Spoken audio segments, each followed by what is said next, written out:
Good evening. You're watching the main news on HKIBC. I'm Johanna Chan. Here's a look at tonight's top stories. COVID cluster involving Pakistani woman continues to expand. China adds another 163 local cases, most of which coming from Tianjin. And the Consumer Council finds some meatballs may not be what they claim to be.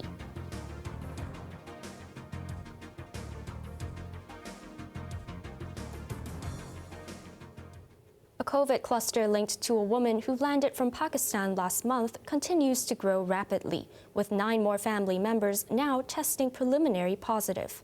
Elsewhere in Hong Kong, other clusters have led to the closure of 2 schools and a tutorial center. Win Wong with the latest. A massive cluster first started by a flight attendant's mother shows no signs of stopping, with 3 more people added to the mix today. The trio, who live together in North Point's Coral Court, are linked to a previously confirmed 19-year-old boy who lives separately in Yau Tong. They include his 17-year-old brother, who is a Form 5 student at Kiangsu Chekiang College in North Point, an 11-year-old sister who studies at Hennessy Road Government Primary School in Causeway Bay, and the family's 46-year-old foreign domestic helper. Both schools have been ordered to close for 14 days. The girl had also attended a tutorial center on Lockhart Road, and people who were there with her have been ordered to get tested. The foreign domestic helper, meanwhile, had gone to the 19-year-old's Maya by Nouvelle apartment in Yau Tong with her employer to clean the apartment. Additionally, a 4th household member has tested preliminary positive. Today's other confirmed case is the pet shop staff, which health authorities first mentioned yesterday. How the 23-year-old caught the Delta variant remains a mystery. We went to the pet shop together with the AFCD to collect some pet samples from the animals as well as from the environment to try to find out if there is any possible sources or explanations. Meanwhile, 9 family members of a woman who arrived from Pakistan last month have tested preliminary positive for COVID. They include 4 people who live in Po Wa Court in Sham Shui Po, which authorities put into lockdown tonight. The woman had landed in Hong Kong on December 20th, but did not test positive until her 26th day of arrival, 5 days after she got out of isolation. She had quarantined at Silka Sea View Hotel in Yau Ma Tei, where at least 4 other neighbors have been confirmed with the virus. Dr. Chuang said remnants of COVID were found on air purifiers and air vents, indicating the virus can be airborne.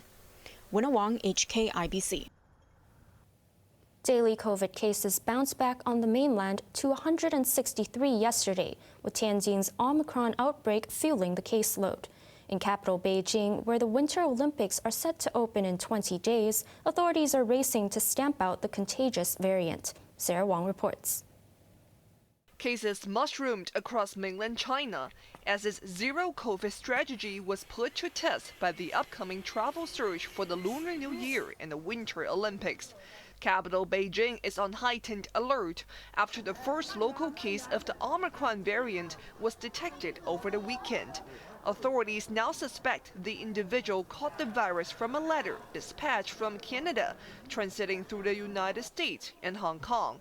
The document was found with traces of the infectious variant circulating outside China.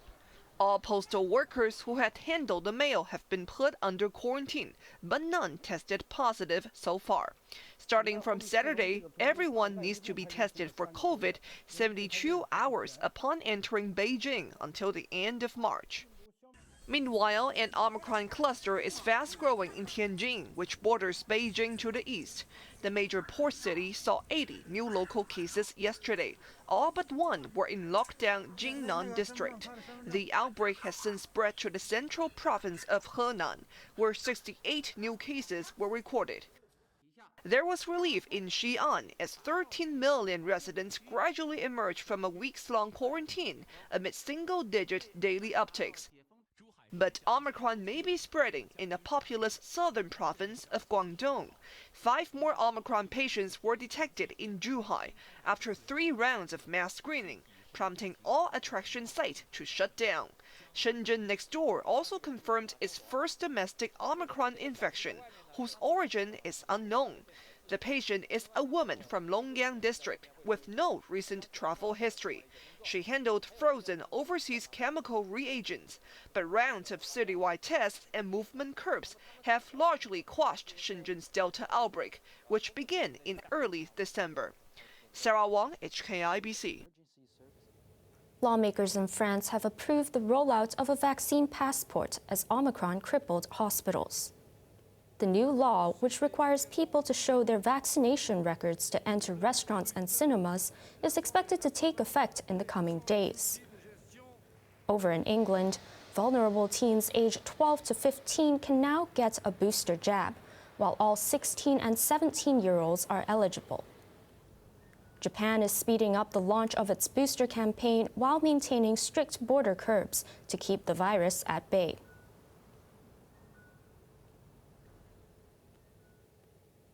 In other news, the Consumer Council is urging caution for people with special dietary needs after it found that many meatballs contain a mix of meats. One beef ball sample was actually 87% chicken, while none of the lobster balls tested contained shellfish DNA. Whether it's hot pot gatherings, barbecues, or just a late-night noodle meal, meatballs are always a versatile addition. They come in a wide variety too, although the Consumer Council has found that not all meatballs are what they claim to be. The watchdog analyzed 60 samples marketed with the name beef, fish, cuttlefish, and even lobster, as well as gongwan, which many treat as pork balls. Animal DNA tests were conducted to find out which meats were present. 13 out of 20 beef ball samples contained DNA linked to pork or chicken. We assume if they call themselves beef balls or beef tendon-balls, cow DNA should be the majority, and the other meat types should be minor. But unfortunately, we find some sample, the beef content or the DNA of cow is less than 50%, while the DNA of pork or chicken, they are more than 50% of that. Of the 13 beef ball samples, which had a mix of other meats, 8 of them had less than 50% cow DNA. The worst performer came from Kunki Noodle Restaurant in North Point, which only contained 13% cow DNA, with the rest all chicken. In response, the eatery's owner claimed the beef balls came from a supplier, and she was unaware of the problem. The council also found there was no crustacean DNA in all 10 types of lobster balls they tested, meaning there was no lobster in the ingredients at all. It has alerted customs for possible violations of the Trade Descriptions Ordinance. And so you can see that the labeling and what the manufacturer tells us is not exactly what we can find from the type of meat based on DNA. And this is something I think we need to pay attention because it's affected sometimes our religious and sometimes our dietary need. As for fish balls, all 10 samples came back with fish DNA, but most were found to be high in sodium. The watchdog's tip: consume meatballs in moderation to avoid excessive intake of sodium or fat.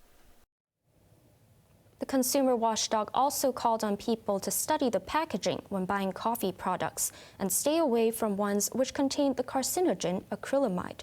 If that's not possible, consumers should limit their coffee fix to once a day. Macy Mock reports.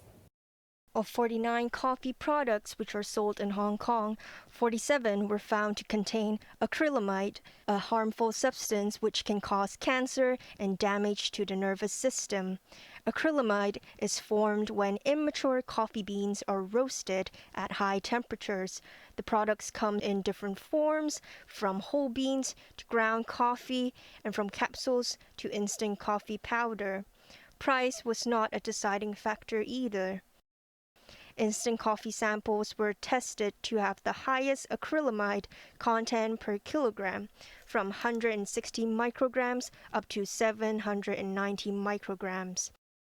On the other hand, acrylamide was not detected in 2 of the test samples, reflecting that it's feasible for manufacturers to reduce the possible formation of acrylamide during the various production stage of coffee product, from raw ingredient selection, roasting to processing.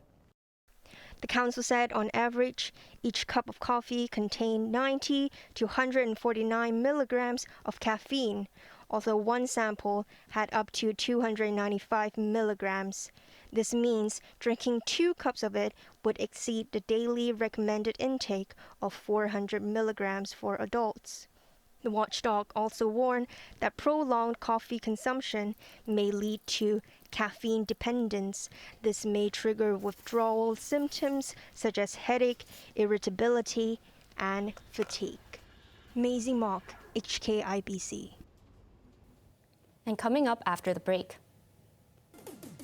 China's GDP grew by 8.1% last year, beating market expectations.